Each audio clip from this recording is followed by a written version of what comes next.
Hey, what's going on, guys? This is Miasin, and today I'm actually going to be talking about Token Collector. But before we start, friendly reminder to like and subscribe because it motivates me a lot to keep making videos like these. And yeah, so Token Collector is a level 4 Earth Fiend monster with 0 attack and 2000 defense. And basically it reads, if a token monster is special summoned, you can special summon Token Collector from your hand or graveyard. Very interesting. And then, it's a hard once per turn. And if it is special summoned, you destroy as many tokens on the field as possible. And then neither player can actually special summon tokens as long as Token Collectors actually face up on the field. So, and also I guess it gains like 400 attack for each token that is destroyed, but that is kind of irrelevant, to be honest. I mean, it already has 0 attack, so it's not like it did anything.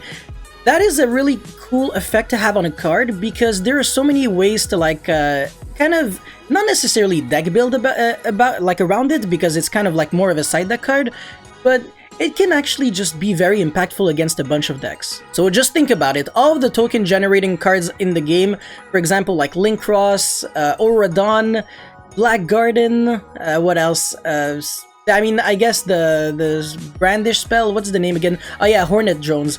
Yeah, there's that, I guess, but it's not really relevant anymore. Same thing with Scapegoat. I mean, back in the days, against like Trickstar Brandish, this card would have been insane because they played 3 Hornet. They didn't even play Ray. So 3 Hornet and I think 2 Scapegoat, because Scapegoat was semi-limited. This card would have been insane against them, but it's still very, very possible to side deck this card against a bunch of decks. And also, in the same way that Retaliating Sea, Gamma, Nibiru, Phantasme, Flying Sea, and the other Sea guy, they play around Call by the Grave because there are monster effects that actually just don't really go to the grave, like Ash, Veiler, Ghost Ogre, DD Crow, and stuff like that. They are revealed from the hand, and then you special summon them on the field.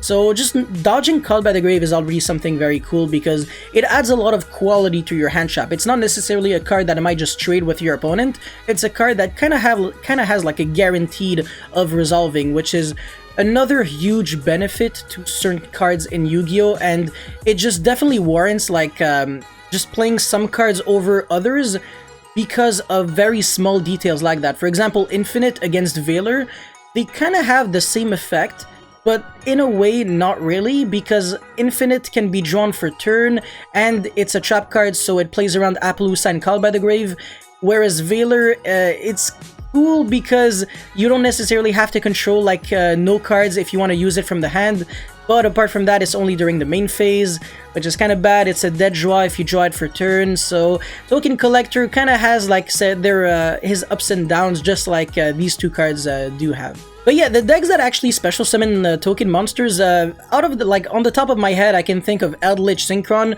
because they actually use Linkross and Auradon, so it's kind of, you know, I mean, they don't necessarily have to go for Linkross, to be honest. They can just make Auradon and that's it.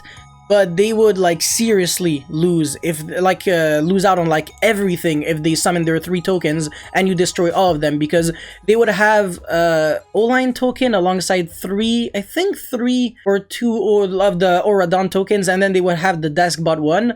And then all of that just to say, oh no, yeah, I guess that's it. You have to get rid of everything, so you only have your tuners, and you cannot link summon for the rest of the turn. So no synchro summoning for you. It's basically just a 1 card that skips your opponent's turn in certain decks, and it makes your opponent neg a lot, and there's kind of no way to play around it. And then against Adamancipator, you shut down the Linkross tokens, which allow them to keep syncing off, so they make like an easy drag out and stuff like that. They lose the O-Line token. It's kind of impactful, to be honest. And one really cool thing that I like about Token Collector is that when it is special summon, it's not just it's a floodgate and it stops your opponent. It's destroy every token, so you deal with the problem and you prevent the problem from, you know, like reoccurring. Now, one deck that can, well, not necessarily one deck, but one strategy that can kind of play around this in kind of like a way that could make you not really like Token Collector anymore is if you go, for example, normal Jet Synchron, make like Anima or Linkuriboh, sorry. It has to be a Linkuriboh actually. And then you bring, you revive back the Jet Synchron, obviously you make Needle Fibers, summon your, I don't know, it would be the Deskbot 1, right? Yes, Deskbot 1, and then you would make, I don't know, let's just say you would make your Linkross there, and then you would summon your 2 tokens, and then you get hit with a Token Collector, and then you just go chain my Linkuriboh from the graveyard, get rid of 1 Token Collector, and then you can use, I don't know, like your 2 monsters for, you can make Barricade Board. No, actually, that wouldn't really work, but because you know if you make a Cerberus, it's not a machine, so you can't make Auradon.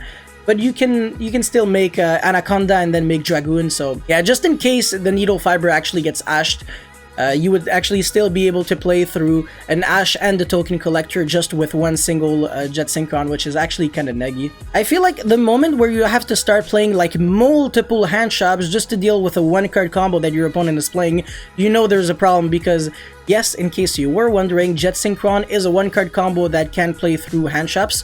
And I don't know if you guys remember, but back in the days, like several months ago, I made a one-card combo just with Steam the Cloak, Steam the Cloak, and nothing else, and Steam could single-handedly play through Ash and Valor and end on Dragoon guaranteed. So that's actually nasty. It's obviously banned because Steam super cancer. It's a one-card like FTK and everything.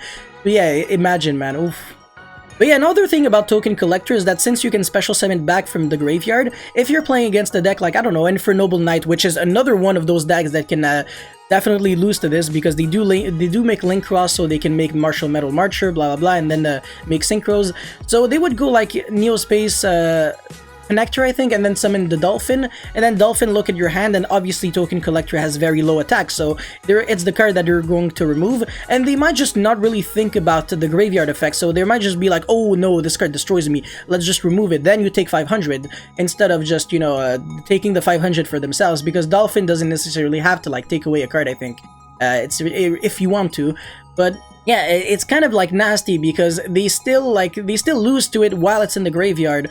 So also Mothman is the kind of card that can like turn this card on, like it can make you go +1 since you draw one card and then you discard Token Collector, which is going to like bring itself back from the graveyard. So you have 5 cards in hand, 1 card on the field. Your opponent lost every single token monster on his field, and he cannot make token monsters for like the rest of, well, I mean, as long as he doesn't clear Token Collector. Obviously, this card is not like a searcher like Retaliating Sea, otherwise it would have been like super cancer, because Retaliating Sea was like super unfair, it was like a Macrocosmos, and then if your opponent destroyed Retaliating Sea, then you search Max Sea from your deck to your hand. This was like complete BS.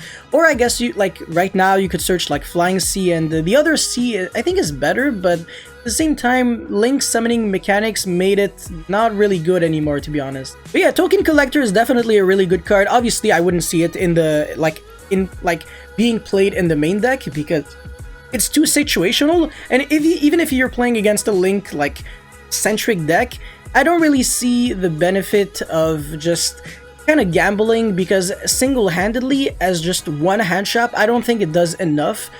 Personally, I'm more of like a breaking boards kind of guy than a preventing boards. Obviously, it depends on the format, because if there's like FTKs like running around that are very consistent, that people actually do play, then yeah, you kind of have to start main decking hand shops instead of just like, you know, Forbidden Droplet, Dark Ruler and stuff like that. Even if you're going first, to a certain extent, there is logic behind main decking Dark Ruler, but a card like this, I think it's just definitely too risky. So if anything, I would side it.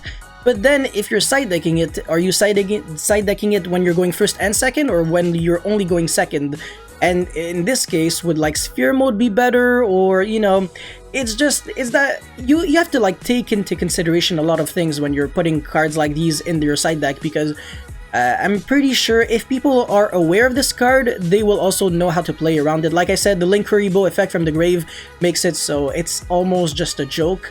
And yeah, you're also losing back your Token Collector because of Dragoon can just destroy a monster. So anyways, that's pretty much all I had to say for this review of Token Collector. If you guys have any comments or feedback, let me know in the comment section below. Don't forget to like and subscribe because it motivates me a lot to keep making videos like these. Card reviews, combo videos, deck profiles, test hands, etc. And yeah, that's pretty much it. Thank you for watching, and I'll see you next time. Peace!